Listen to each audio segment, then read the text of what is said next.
नमस्कार। भारतीय राष्ट्रीय कांग्रेस की ओर से आज एक बहुत ही महत्वपूर्ण मुद्दे पर मैं प्रेस के सभी साथियों को संबोधित करूंगी। आप सभी लोग इस प्रेस वार्ता में आए, आपका अभिनंदन है, स्वागत है, इस्तकबाल है। सेना के शौर्य पर सियासत करते हैं, सेना के शौर्य पर सियासत करते हैं, वर्दी की कीमत क्या जाने, जो सूनी मांग को इंसाफ दिला ना सके, वो मांग में सिंदूर की कीमत क्या जाने। तो देखिए, मेरी मांग में और मेरे हाथ में जो ये सिंदूर है, इसका स्वरूप और इसका रंग भारत के अलग अलग प्रांतों में अलग हो सकता है, लेकिन एक भारतीय सनातनी ब्याहता महिला के लिए इस सिंदूर का क्या महत्व है और इसकी क्या पहचान है, यह मैं आज भाजपा और संघ के लोगों को बड़ी सावगोई के साथ समझाना चाहती हूं, क्योंकि मुझे लगता है कि सिंदूर का महत्व उनकी समझ में आता नहीं है। तो देखिए, सिंदूर प्रतीक है सुहाग का, सम्मान का, सौभाग्य का। सिंदूर प्रतीक है प्रेम के बंधन का, विश्वास के राग का। सिंदूर प्रतीक है सुख दुख के मेल का, 7 जन्मों के साथ का। सिंदूर प्रतीक है बुरी नजर को भस्म करने वाली एक चुटकी आग का। वो सिंदूर जो ब्याहता स्त्री की मांग को सजाता है, जो सुहाग की रक्षा के काम आता है, जो भारत की नारी शक्ति की शान है, आन है और बान है, उसी सिंदूर के साथ उसका दुरुपयोग करते हुए आत्ममुग्धता की पराकाष्ठा में लिप्त है नरेंद्र मोदी जी। और यही कारण है कि अपनी सस्ती, ओछी और निम्न स्तरीय सियासत के लिए अब मांग के सिंदूर का भी इस्तेमाल मोदी सरकार धड़ल्ले से करेगी, ये घोषणा की जा चुकी है। मैं समझती हूं कि बहुत शर्म की बात है कि अपनी राजनीतिक विफलता को, अपनी कूटनीतिक विफलता को, अपनी सामयिक विफलता को छिपाने के लिए अब मोदी सरकार मांग के सिंदूर को ढाल बनाना चाहती है।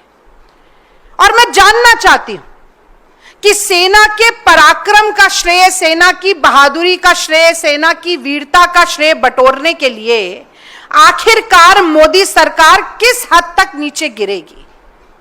ये विजुअल्स आप चलाइएगा जरा।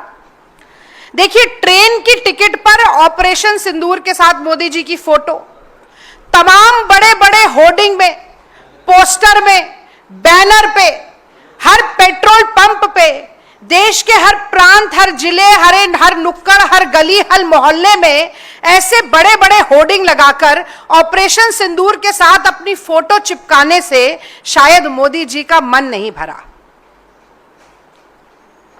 किसी बटालियन पर, किसी भारत की सीमा पर खड़े होकर भारत की रक्षा के लिए वर्दी नहीं पहनी मोदी जी ने, सिर्फ फोटो ऑप के लिए सेना की वर्दी के साथ स्वांग रचने, नाटक और नौटंकी करने से नरेंद्र मोदी जी का जी नहीं भरा।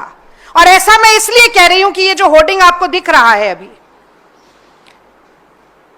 इसमें विंग कमांडर व्योमिका सिंह की फोटो नहीं है, इसमें कर्नल सोफिया कुरैशी की भी तस्वीर नहीं है, इसमें हमारी जल, थल, वायु सेना के चीफ की भी फोटो नहीं है, केवल नरेंद्र मोदी जी की फोटो है। तो ये सब करके मोदी जी का जी नहीं भरा कि अब वो कह रहे हैं कि मैं घर घर जाकर सिंदूर वितरण कार्यक्रम करने वाला हूं। और तो और, जब ऐसे निकलते हैं मोदी जी, अभी गुजरात में निकले, बोले पुष्प वर्षा करिए मेरे ऊपर। जब निकल रहे हैं हाथ हिलाते हुए श्रेय बटोरने के लिए, कोई सेना का जवान उनके साथ नहीं खड़ा है जिसके लिए तालियां बज रही हैं। जो नाम मैंने लिए उनमें से एक व्यक्ति उनके साथ नहीं खड़ा है जिसके लिए पुष्प वर्षा हो रही हो। बल्कि गुजरात में स्थानीय जिले का कलेक्टर जाता है, बात करता है सोफिया कुरैशी के परिवार से और उस जाबाज बेटी के परिवार को कहता है कि आप भी खड़े हो जाइए लाइन में और मोदी जी के ऊपर पुष्प वर्षा कीजिए। पुष्प वर्षा। इससे ज्यादा शर्मसार होने की बात कोई नहीं हो सकती। और सियासत किस तरह की है कि सिंदूर बटेगा और किस दिन से शुरू होगा? कोई एयरफोर्स डे से शुरू नहीं कर रहे हैं, या मानेकशॉ जी का इतना नाम आजकल याद आ रहा है भारतीय जनता पार्टी को, उनके जन्म दिवस से शुरू नहीं कर रहे। शुरू करेंगे 9 जून से, जिस दिन नरेंद्र मोदी जी ने तीसरी बार प्रधानमंत्री पद की शपथ ली थी। इससे ज्यादा सिंदूर की ऊपर राजनीति का घटिया और बेहुदा उदाहरण आपको नहीं मिल सकता। लेकिन मैं कहती हूं कि मोदी जी, फिर भी अगर आप सिंदूर बांटना चाहते हैं जाके घर घर, तो मेरे 3 सवाल हैं जिनका जवाब आपको, भारतीय जनता पार्टी और संघ के कार्यकर्ताओं और नेताओं को, इस देश की महिलाओं को, बेटियों को जरूर देना चाहिए। और पहला सवाल यह है कि पराये आदमियों द्वारा दिया गया यह सरकारी सिंदूर, पराये आदमियों द्वारा दिया गया यह सरकारी सिंदूर किसके काम आएगा और किस लिए काम आएगा? तो जो हिंदू धर्म के स्वघोषित ठेकेदार हैं, संघी और भाजपाई, क्या वो नहीं जानते हैं कि भारत में हिंदू सनातनी ब्याहता महिला जो है, उसे बिछिया, मंगलसूत्र और सिंदूर ससुराल से मिलता है। उसके गले में मंगलसूत्र और उसकी मांग में सिंदूर उसका पति सजाता है, या फिर सिंदूर मिलता है शक्तिपीठ से, मंदिर से, सौभाग्य के आशीर्वाद के रूप में। तो ये जब आपके कार्यकर्ता डिब्बियों और पैकेट में सिंदूर पहुंचाएंगे, और लिख कर रख लीजिए कि जिस डिब्बी में, जिस पैकेट में सिंदूर जाएगा, उसके ऊपर भी मोदी जी की फोटो छपी होगी, क्योंकि कोविड की वैक्सीनेशन सर्टिफिकेट पर जिस व्यक्ति ने अपनी फोटो छाप दी हो, वो क्या ऐसी जब सिंदूर बांटेगा तब अपनी फोटो नहीं छापेगा? ये छपास ही है जिसके कारण ये राजनीतिकरण हो रहा है। मैं तो समझती थी कि पसीना मलकर चेहरा चमकाते हैं, अब सिंदूर और वर्दी पर सियासत करके चेहरा चमका रहे हैं। तो जब वो पराया मर्द मोदी जी की फोटो पे छपा हुआ पैकेट सिंदूर का ले जाएगा, तो वो किसी ब्याहता महिला के काम नहीं आएगा, वो काम आएगा मोदी जी के, वो काम आएगा मोदी जी के प्रचार के, और वो काम आएगा मोदी जी की सस्ती और ओछी सियासत के, राजनीति के, पॉलिटिसाइजेशन के।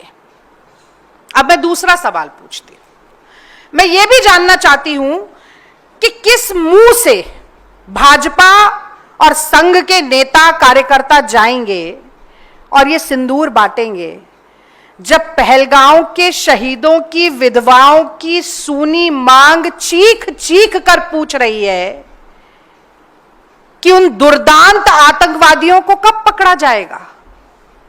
मोदी जी, उन्हें जमीन निगल गई कि आसमान खा गया? उन विधवाओं को इंसाफ कब मिलेगा? ये देश की महिलाएं आपसे पूछेंगी जब आप वो सिंदूर का पैकेट और डब्बा लेकर जाएंगे। आपसे कहा जाएगा कि क्यों नहीं मौत के घाट उतारा गया, क्यों नहीं मारा गया? अगर सिंदूर का इंसाफ आपको देना था महिलाओं को और सिंदूर को बांटने का काम आप कर रहे हैं। मैं जानना चाहती हूं कि किस मुंह से जाएंगे भाजपा और संघ के नेता, जब भारतीय जनता पार्टी के राज्यसभा का सांसद रामचंद्र जांगड़ा उन्हीं शहीदों की धर्म पत्नियों के लिए कहता है कि ये तो वीरांगनाएं नहीं है, इनमें तो वीरांगनाओं वाला भाव ही नहीं है, हाथ जोड़कर रो रही थी, गिड़गिड़ा रही थी, कोई जोश जुनून और जज्बा इनमें नहीं है। ऐसा व्यक्ति जब तक भारतीय जनता पार्टी में है, निष्कासित नहीं किया जाता, सांसदी उतार कर फेंकी नहीं जाती उसकी, तब तक किस मुंह से जाकर आप सिंदूर बांटने का काम करेंगे? मैं जानना चाहती हूं। मैं जानना चाहती हूं कि कैसे मुंह दिखाएंगे इस देश की महिलाओं को, बेटियों को, नारी शक्ति को, जब शहीद विनय नरवाल की पत्नी ने केवल यह कहा कि हिंदू मुसलमान मत करो, मत करो हिंदू मुसलमान, क्योंकि पाकिस्तान के आतंकवादी आए थे, धर्म पूछकर मार के गए हैं। ये आईएसआई का पाकिस्तान का जो एजेंडा है उसे पेडल मत करो हिंदू मुसलमान। लेकिन संघी भाजपाइयों को ये कैसे बर्दाश्त हो सकता है?